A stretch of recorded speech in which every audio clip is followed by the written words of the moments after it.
hundreds of years, men have searched for the Ark of the Covenant in order to unlock its secrets. But what was the Ark and the immense power that it contained? And why did it kill some of those who touched it? Was it an object of divine power, or could it have been a man-made device? Come with me as I investigate who Moses really was and unravel the ancient science behind the most famous holy relic of all.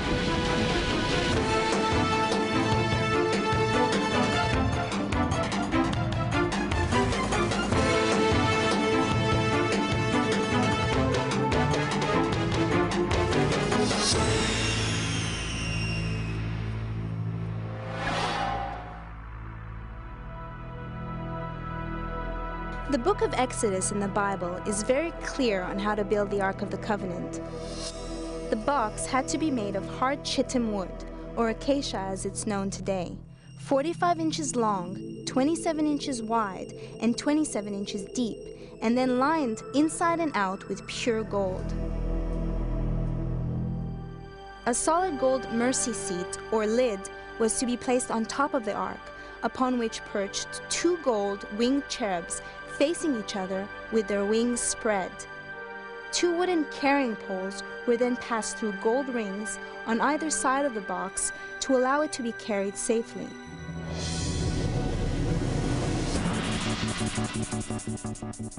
But the Bible also says the Ark erupted in a shower of sparks and flames, killing those who touched it and laying waste armies. Clearly this was no ordinary carrying chest.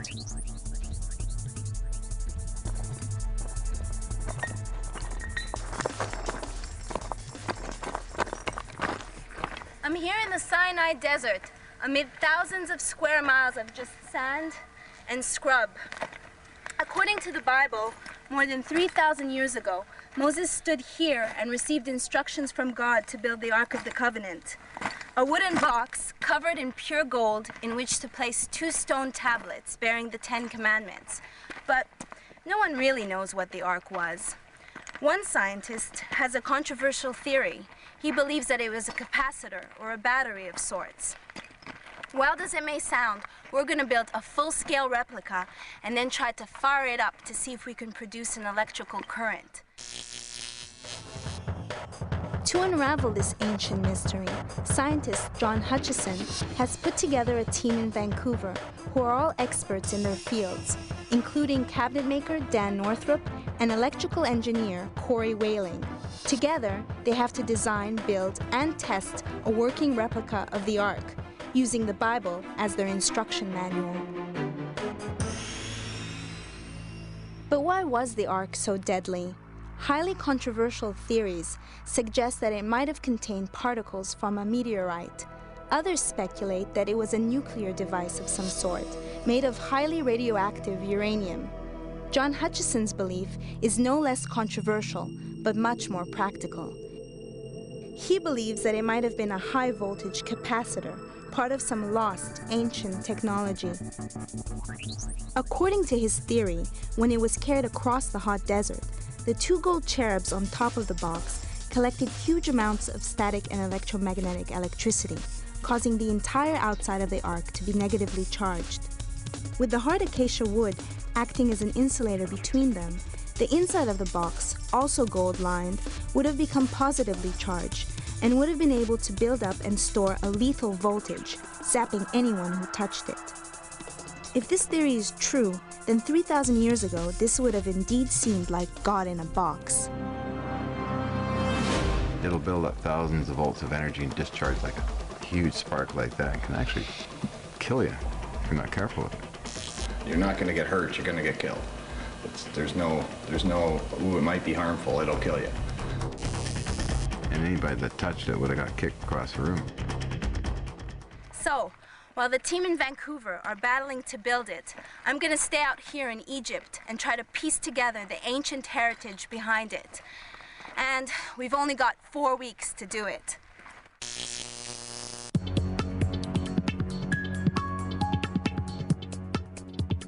Dan has bought long planks of raw milled Canadian acacia, which he now needs to cut down to size. Based on the ancient measurement of cubits in the Bible, He's calculated it will be 27 inches high, 27 inches wide, by 45 inches across. Base drawing I came up with of the simplest form what I think the Ark of the Covenant would start out as, which is very similar to a modern blanket box. And then to further assist, I've done more of a detailed drawing which shows the joinery and a simple joinery system, which I believe will require very little fasteners or glue, all being made of wood. And then the third portion, roughly dictating what it might look like gilded with gold.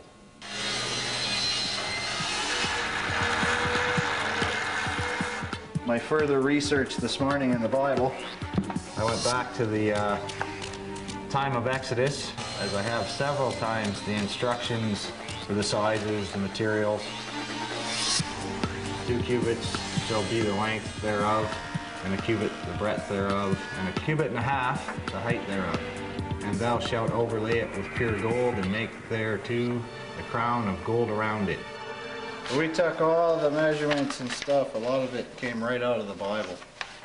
So we're trying to, here, there's your negative earth, negative outer layer. That's what talks about it floating. Dan Northrop is a master craftsman. His work includes handmade cabinets, desks, and tables for film stars, politicians, and even royal families. At heart, though, he says he's just a wood freak. I've worked on thousands of pieces that have been built from 300 to 400 years ago. I've duplicated pieces from those eras. I've never had the chance to duplicate something from 3,000 years ago. Nice and tight. A little bit of movement. We got it.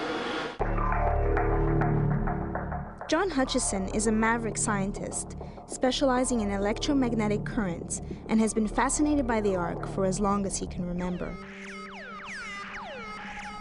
In the 1980s, he pioneered a project to investigate the effects of intense electromagnetic electricity on different materials. The results were surprising, with reports of metal discs levitating off laboratory tables, wooden planks fusing together with metal rods, solid metal balls liquefying, and heavy apparatus lifting off the floor. The experiments became known as the Hutchison effect. Although controversy still surrounds his work in this field, there are many scientists who have validated Hutchison's pioneering research.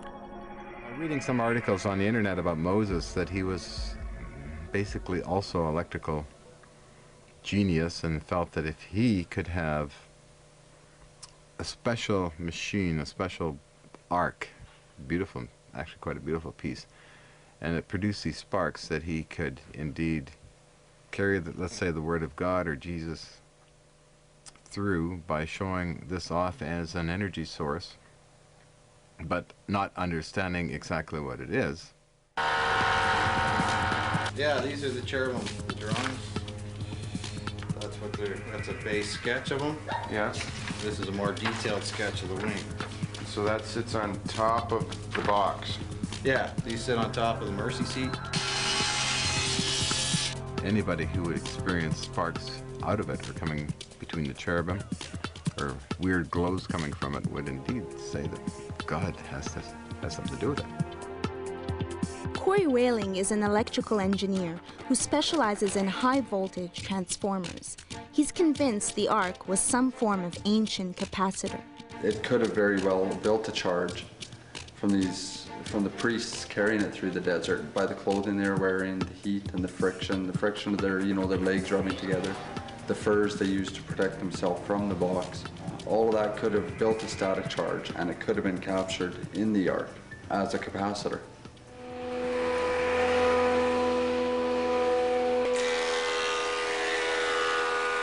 While Dan mills the timber, John hits Vancouver's junkyards to find parts and materials to build the electrical apparatus.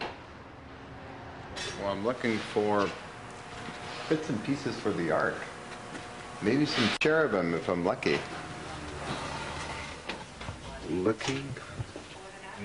The two angels on top of the Ark were known as cherubs, and had their wings outstretched. And although the Bible mentions solid gold, any highly conductive metal will do. Well, my thinking on scrapyards is it's already made, and the price is right, and you get something like this that would probably cost $800 to $1,000 for $30. I think it's a bargain. You have to do some modifications on it. That's why I like military surplus and scrapyards, to get the best for less.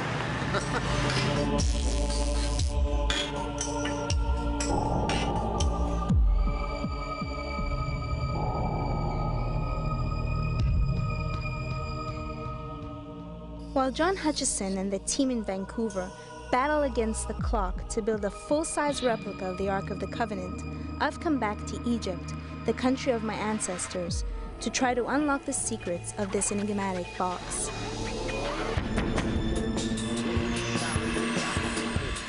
As a journalist and writer with a fascination for ancient Egypt, I'm going to investigate what the Ark really was, and the highly controversial theory that it may have produced some sort of high-voltage electricity, thousands of years before it was thought to have been invented by modern science. The earliest known battery was discovered in 1938 in Baghdad, Iraq. It was a small clay pot containing an iron rod and some vinegar, which produced less than 1 volt of electricity. Enough to electroplate metal maybe, but hardly the shower of sparks and flames the Bible describes. The Baghdad battery, as it became known, was dated to 250 BC. No one has ever found any electrical devices or batteries dating back to the time of Moses, 1,000 years earlier.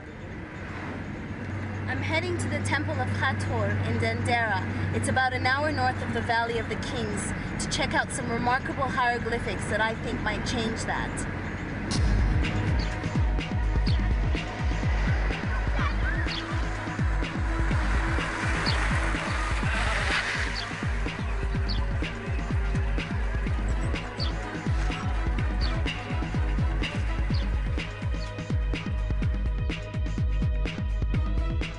This was one of the most important temples in ancient Egypt.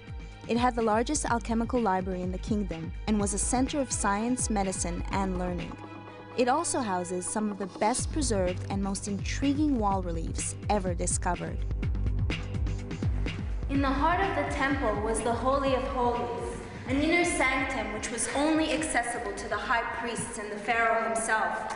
This is where they performed their alchemy, transmutated metals, interpreted dreams. This is where the magic went down, and all the secrets are etched on the walls around me. Like this ark, look at it. There's a box with wood carrying poles. It looks exactly like the Ark of the Covenant. And although we don't know its exact purpose, it's very possible that it was an integral part of their magical ceremonies.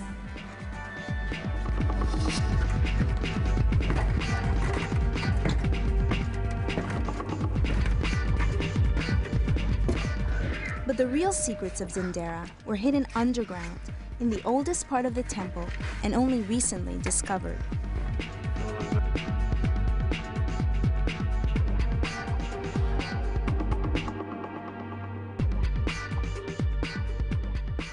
Underneath the temple, deep in the crypt, are supposedly these mysterious hieroglyphics, first found by British Egyptologist Alan Alford in the 90s.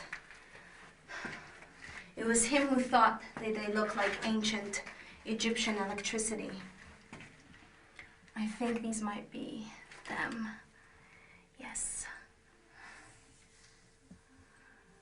It's amazing. If you look, these definitely look like huge light bulbs. And they're going into cables right here.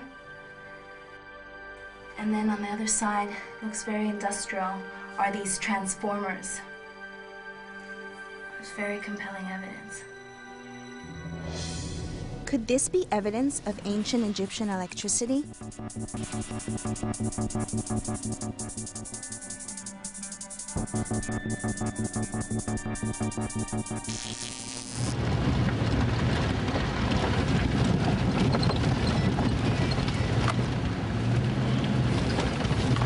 Hello? Hey, Dan! How's it going? Yeah. And how about the carrying poles?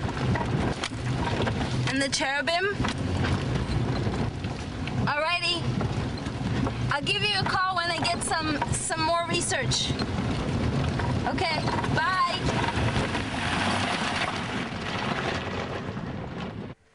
So, it's possible that the Egyptians were familiar with electricity, but what about the Ark of the Covenant?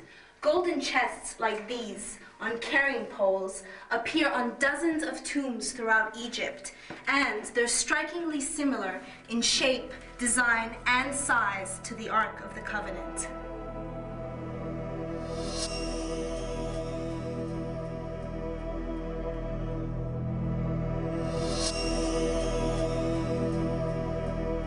When the tomb of Tutankhamun was discovered in 1922, Howard Carter found a large number of ceremonial boxes built to contain stone effigies of their gods, including one made of gold with 2 carrying poles and the god of death, Anubis, lying on the top.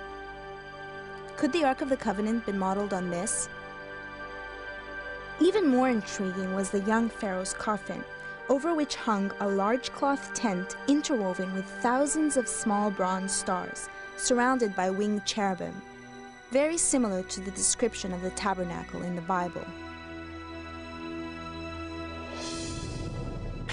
Dr. Hani Regab is the curator of the Pharaonic Museum in Cairo and an expert on the Tutankhamun treasures. The Ark of the Covenant was very much an ancient Egyptian artistic piece, description-wise. And then the second thing is the 10 Commandments, which are believed to be the first law given to man. 7 of those 10 Commandments are in the Book of the Dead that existed long before the Jews came to Egypt. It seems possible that whoever wrote the description of the Ark in the Bible must have known about the ceremonial boxes and funeral rituals of ancient Egypt.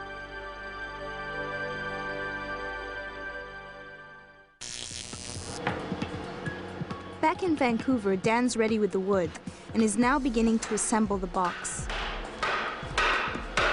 This is about half of the lumber that's going to be involved in the box, and I'd say we're well over 100 pounds at this point. When the entire thing's together, poles, cherubims, carcasses, I'd definitely say we're going to be at least 500 pounds. But you're going to see the tenon on the top, and you're going to see it on the bottom, but once it's done, you won't see it because the box will be on it and the molding will be on it. Okay.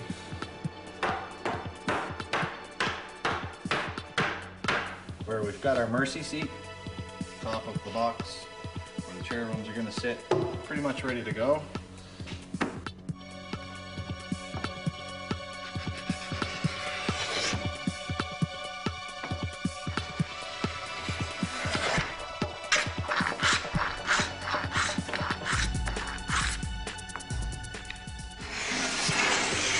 I wish I had the strength of the Egyptians at this point.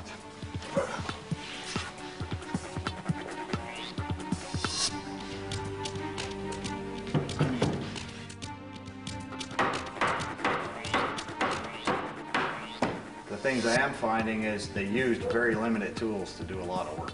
So in that sense, I don't think things have changed all that much.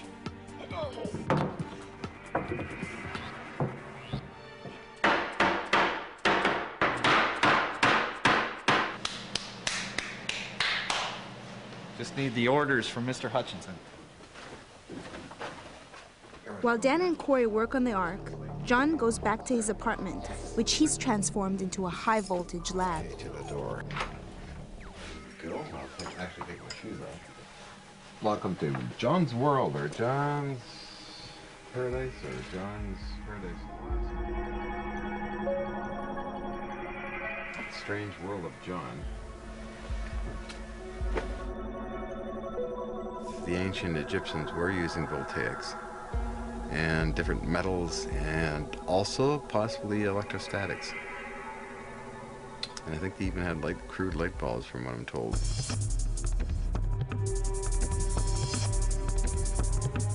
John's built a scale model of the Ark using the same acacia wood, but 2 brass eagles instead of angels. He's attached the box to a powerful transformer to test how it will react to a high voltage charge. Even here, the dangers are very real. I've heard a story 30 years ago from a radio broadcaster where they built a replica of the Ark in a university, and this thing actually electrocuted somebody, and the project was shelved because it was too dangerous. The cherubim, with their wings outstretched over the mercy seat, act as spark gaps, really, because they're so close together, which means that they could carry a spark right across them and cause a glow effect to come down onto the highly polished gold mercy seat, and you'd see all this magical light in that, like a mirror.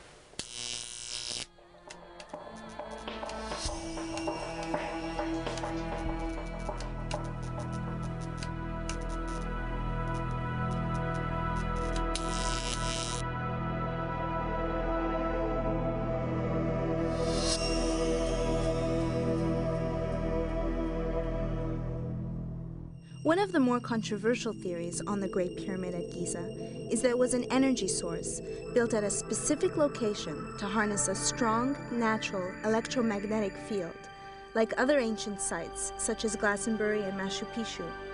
According to these theories, the king's chamber inside the Great Pyramid functioned like a huge capacitor and stored this charge, causing those inside to have out-of-body experiences.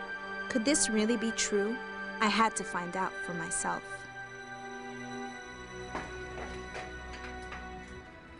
Arriving early in the morning, the pyramid was opened especially for us, and I was allowed in on my own.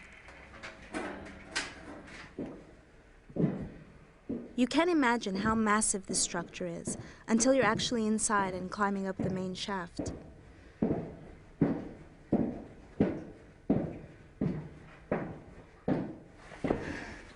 Some experts say this was a tomb, but others believe that it was used for rebirth and regeneration. One thing's for sure, it's a long ways up to the king's chamber.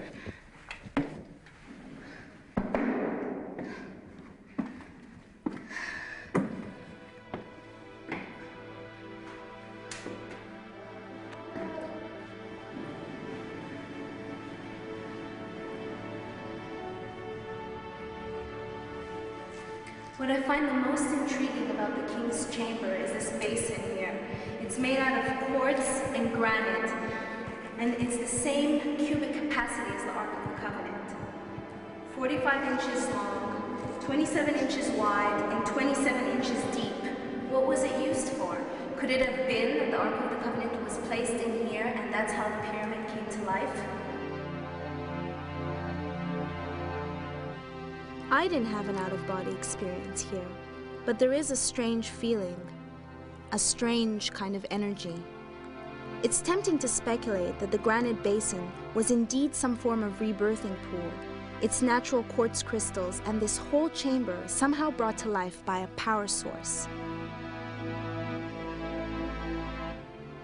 But without any proof, speculation, it must remain.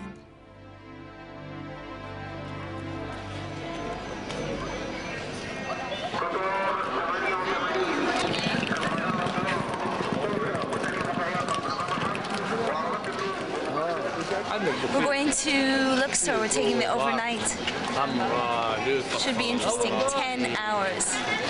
And hopefully no bed bugs.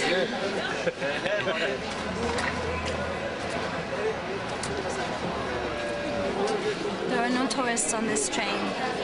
There's mostly locals. I guess all of them are going to Luxor.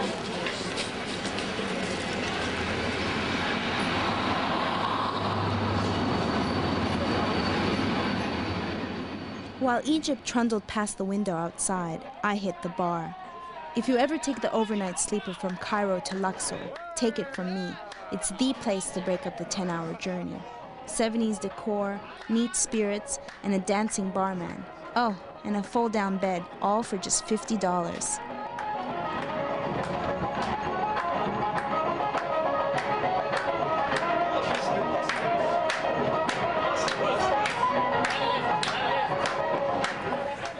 As dawn breaks, we arrive in Luxor, the ancient capital of Thebes.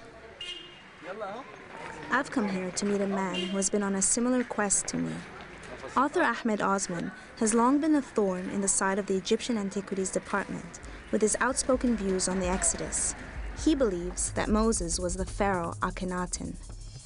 Just as the Bible says Moses did, Akhenaten believed in one God and fled Egypt with his followers to the Sinai desert. I believe in my own research, according to my own argument and research, that Akhenaten, the king who declared only one God, the monotheistic king, and closed all the temples, who ruled Egypt in the mid-14th century, I believe that Akhenaten was the historical Moses. So therefore, do you think that the Ark of the Covenant was Egyptian? The Ark of the Covenant was an Egyptian object used in worship, and it is certainly, you can find it all over the place, in Tutankhamun's tomb, all over the place. It is exactly the way Moses explained it in the book of Exodus. Why would Akhenaten create this box of tricks? People needed a powerful leader, and they needed to be sure that this leader does represent a bigger power, a superpower. And obviously these images and tricks help to enhance the position of the leader. Why do you think Akhenaten would create this box of tricks, like, you know, sparks coming out of He hasn't the ark? created it, he used it. And obviously because of gold, covered by gold and so on, it must have had some this reflection. And they could, as all other Egyptian elements of worship, have used some chemical material or electric material to shine and give some kind of sound or image that can give an effect of some powerful deity. These boxes, these arks, which used to carry the holy objects, holy figures sometimes, and covered with figures of cherubim, angelic figures and so on, and carried by 4 priests, are found in every place in Egypt, especially in Tutankhamun's tomb as well. Are there other things that the Hebrews took out from the ancient Egyptian practices? The Hebrews took many things from it. Even the 10 Commandments are Egyptian. I mean, in the Book of the Dead, you have this thing, when the deceased goes to be judged, you usually have a negative thing. I haven't done that, I haven't stolen, I haven't killed, I haven't done that. But in the book, in the 10 Commandments, you have it in the positive thing. I don't kill, in the imperative, don't kill, don't steal. Exactly the same moralities of the ancient Egyptian. From not only that, they also have the idea of the snake, the holy snake, the rod of Moses. It is an Egyptian. Why would he do that? To impress the audience, the worshippers, because God is powerful and is mysterious as well. And these priests know the mystery of God, and they have to impress the audience that this is the power, you see. You know, ancient time, ordinary people need some mystery to get into beliefs. Do you think that Serabit al-Khadam, do you think that that's the actual Sinai as opposed to St. Catherine's Monastery? You see, the Israeli archaeologists who were digging during the occupation of Sinai from Egypt, digging the area, they found remains of this temple on the top of Mount Sarabit. And this was a very ancient temple of the local people of Midianites in Sinai. It was a holy place from the old. Certainly, this Sarabit is one of the holy sites of the Bible. But we certainly know from archaeological evidence that there was a holy temple on the top of the Mount of Sarabit al-Khadim, and that there are lots of indication to confirm that Akhenaten lived there for some time. Petrie found at the end of the 19th century, he found the head of Queen Tai, Akhenaten's mother, in this temple. And he found evidence also in the temple of some kind of Semitic worship with a lot of burnt offerings and so on. So certainly Sarabit al-Khadim was the place where I think that Akhenaten lived during his exile in Sinai. Why are there so many discrepancies in the Bible? Like, for instance, I've read that certain books were completely taken out of the Bible. Mainly because the story of the Bible was transmitted orally for many centuries before it was put down in writing in 6th century BC in Babylon. The Bible, as it is now, was put in writing 8 centuries after the time of Moses, mainly from different transmitted orally stories. So there is some kind of confusion sometimes, and sometimes even some information contradicting itself. However, if we examine the evidence against the historical background, we can reach a definite kind of conclusion. Couldn't it be also the people who wrote it, the many people who wrote the Bible, it had to fit a certain narrative. They had, I mean, it had to fit the story. So things that didn't go with history were taken out for their own, maybe they had ulterior motives, could it be? Different tribes, different writers, different times had different accounts and different reasons for this account. However, with biblical archaeology now, we can re-examine the evidence and come to a conclusion. It does not mean because the Bible had different contradicting stories that there is no fact behind it. There is certainly historical core for the biblical story. I think the time has come that we look in history to find the biblical characters, because so far we have been separating between the Bible and Quran, the holy books, and history. I mean, if these characters, Moses, Joseph, and all these characters, were real historical characters, then we should be able to find evidence from history and archaeology to prove the time they lived and how they lived and so on. Just 1 week to go now till our deadline expires. Time to check in with Vancouver. Sorry, way down. Good morning. Hey, Dan, it's Miriam. I know I'm probably waking you up, but I wanted to know how the Ark is going. Pretty good to this point. The box is together. We're just working on the top, and there's a few little things with the electrical guys that need to be worked out to finish the last bit of molding. But besides that, the box is going great. Okay. Have to contour the staves, the carrying poles. All right. I'll call you a little bit later when you're more awake. Okay, bye.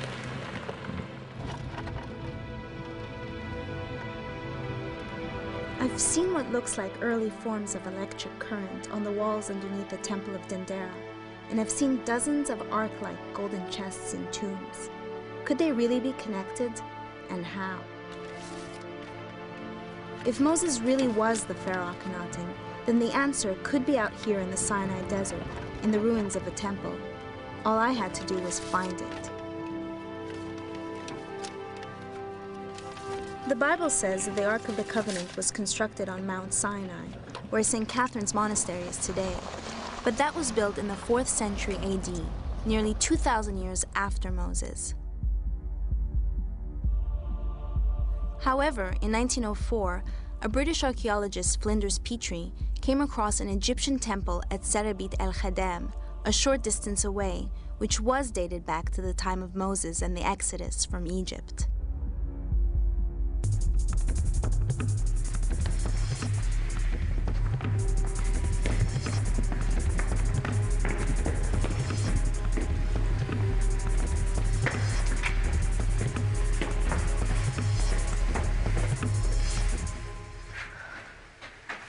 Sarabit el-Khadam was dated back to 2600 BC. Why was there a major ancient Egyptian temple so far away from Thebes, built on a remote mountaintop? Surely this ties into the theory that Pharaoh Akhenaten fled and set up court in exile, where he and his followers could worship their one god, Aten. And this is very similar to the story in the Bible of Moses.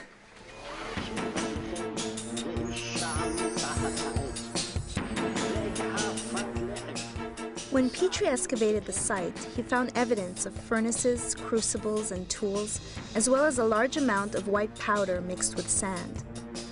This was clearly much more than just a temple. Had Petrie found Akhenaten's alchemical workshop? A place of science and worship? Could this possibly have been where the Ark of the Covenant was built?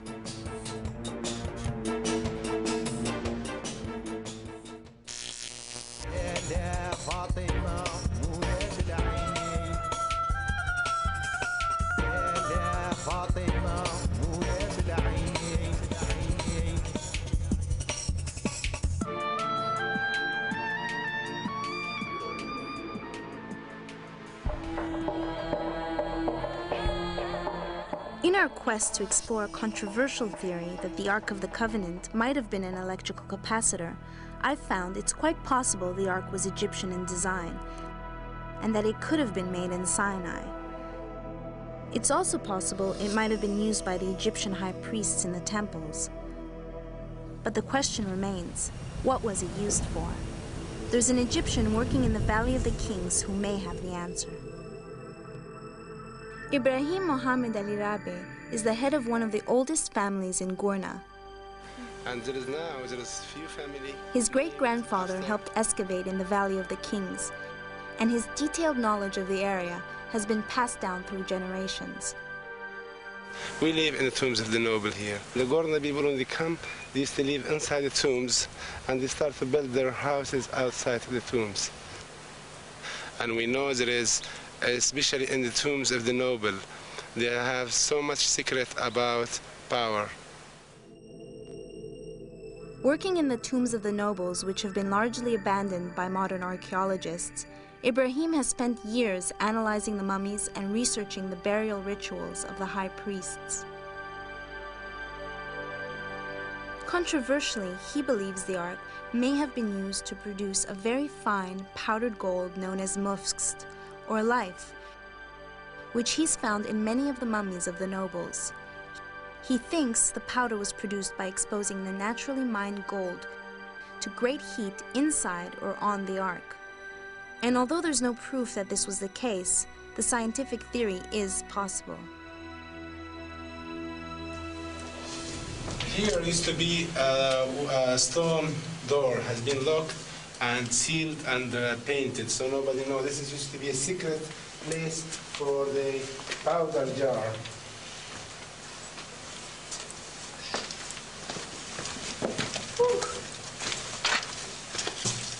Here we are in a secret place where they used to put golden powder and the white powder inside jar, and this inside jar used to be in one of these small rooms here inside. But the jars are broken, so someone stole what was inside. Yeah, somebody broke them actually because they found them sealed. They don't know the secret. Yeah. They just broke them. Somebody's arm. Oh my God. See how big? Wow. And it's heavy because of all the medicine herb and the gold inside.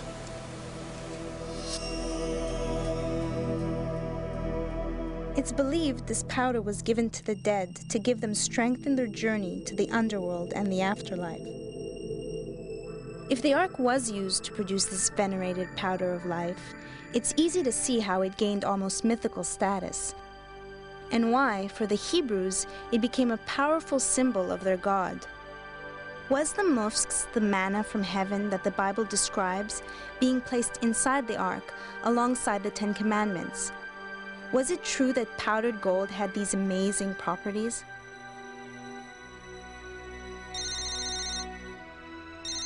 Hello? Miriam, how are you doing? I wanted to ask you a couple of questions. While I've been doing my research, I came across something called the mufskst, and it's supposed to be this high spun gold. I know about this special white powder. There's been a lot of interest in the scientific community about it. They refer to it in the scientific community as monatomic elements. Yeah. It's white powder that is found in mining areas, and they analyze it and find that it contains gold, the salts of gold. Yeah, that's exactly what I'm saying. Okay, this is good. I'm having a lot of fun on the project, and I hope everything over there in Egypt's okay. You're very welcome, and have a great evening or day, whatever it is over there. I'll be in touch with you. Keeping up the progress. All right. Bye. Bye.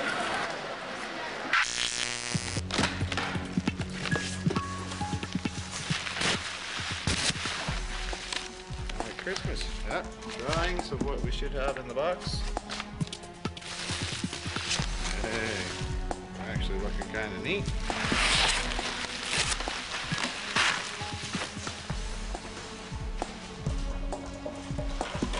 With the 2 brass cherubs now on site, Dan puts the finishing touches to the ark, adding the intricate hand-carved moldings and panels, as well as the carrying poles.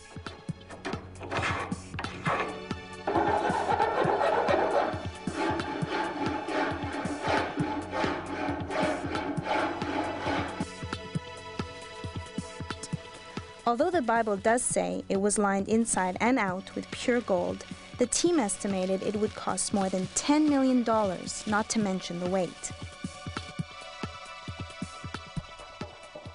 If it had a 9-inch slab of gold on top, which is 8, 9, whatever, if it had a solid slab of gold that was 3 feet by 5 feet, plus the box, plus all the other gold, plus the cherubims, it would have to be close to 2 tons. How many guys did they say carried it? 4. 4. That's what, I believe people were a lot stronger back then, but 2 tons?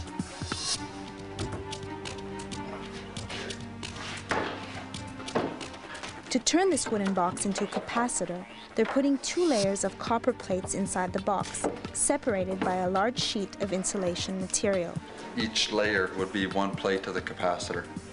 And when it's charged, one would develop a positive charge, one would develop a negative charge. And the energy would actually be stored in the insulator as a static electricity. While John, Dan, and the team made their final preparations to the Ark in Vancouver, I spent my last night in Luxor, sitting around the fire with the men of Gorna. Men who'd grown up in the tombs of the pharaohs, whose ancestors had built them, and who'd actually seen the great treasures before they were looted, and who knows, maybe even a golden ark or 2. Listening to the music and their adventures, I realized how little had changed here for thousands of years.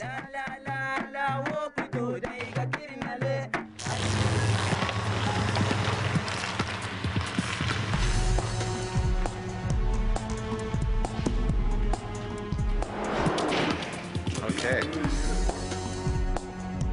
Finally, after exhaustive adjustments, rigorous safety checks, and many, many sleepless nights, the team's ready to test their full-scale replica of the Ark of the Covenant. The team has tried to be as true to the Bible's instructions as possible.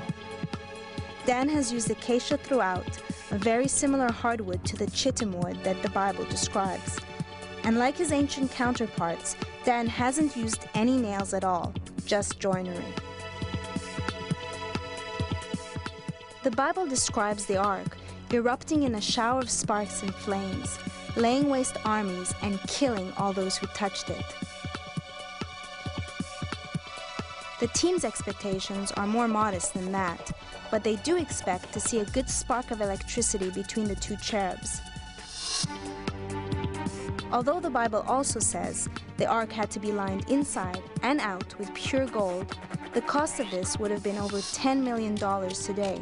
So instead, the replica is lined inside with copper sheets. The 2 brass cherubs are attached to metal rods which lead down into the box. The team believes the Ark charged itself when it was carried through the desert for weeks on end. They think the heat and the friction would have built up a huge charge inside the box. To replicate this, John's attached the Ark to a powerful transformer, which will provide 50,000 volts of electricity. If his calculations are correct, the copper chamber inside the box will charge up and then spark between the wings of the 2 cherubim. I think they'll actually put on quite a light show. You don't want to touch it. Definitely do not want to go anywhere within feet of it, really, when it's arcing. This powers the primary energy here, here, through here. Cables again. Okay, he's connected. Why have I got this here? Anything can happen, I guess. So you're not concerned then? Well, that'd be fun. What the hell? Why not? You only live once, right? Let her rip.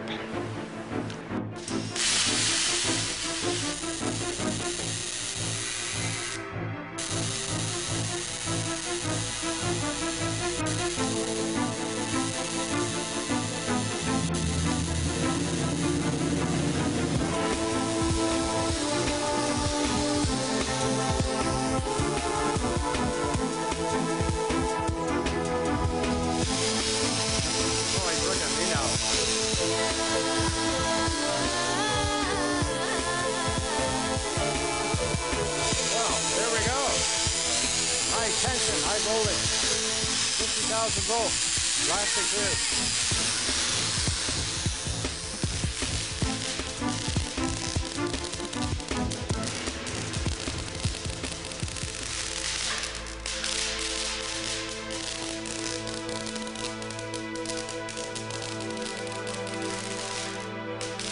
The experiment did seem to be a success. The Ark did charge up like a capacitor, and the cherubim did spark between their wings before bursting into flames.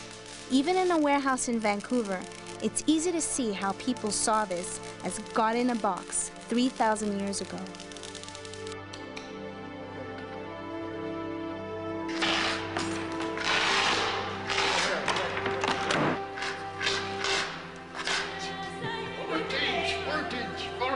Voltage, the power of voltage.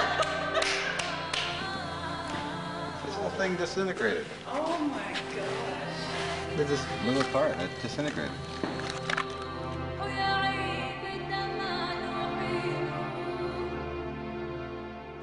That's a lot of energy to do that. That's mega voltage. What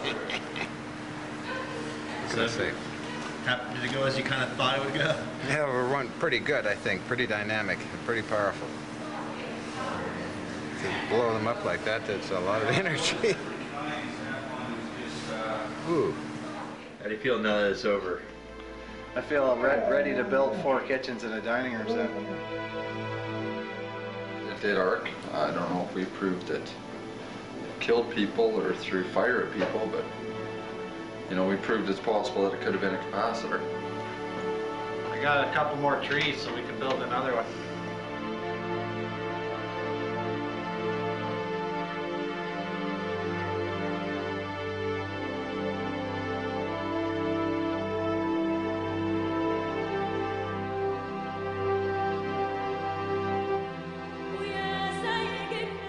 Although Hutchison's theory is controversial, the team may have moved closer to proving the Ark was an electrical capacitor of some sort, perhaps connected to what looked like the ancient light bulbs and electrical equipment we found on the tomb walls. But we may never know for sure. Like so much in this ancient land, the Ark could have been part of a lost technology, a lost knowledge, enshrined on the walls of tombs and temples for thousands of years, which we're only today beginning to unlock and understand.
the Ark gets underway, John tests out his theories, and I explore hidden chambers in Egypt that might help us solve our mystery when the Ark of the Covenant Revealed returns.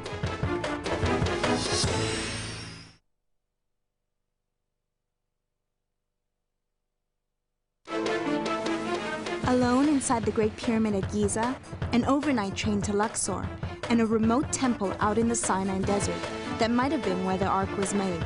Up next on the Ark of the Covenant Revealed.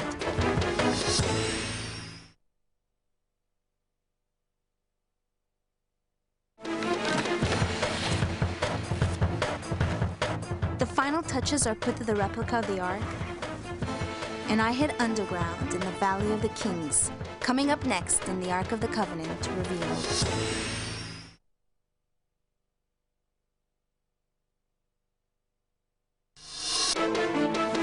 After weeks of planning, building, and testing, it's time to see if our replica of the Ark works. Crunch time in Vancouver, coming up next in the Ark of the Covenant Revealed.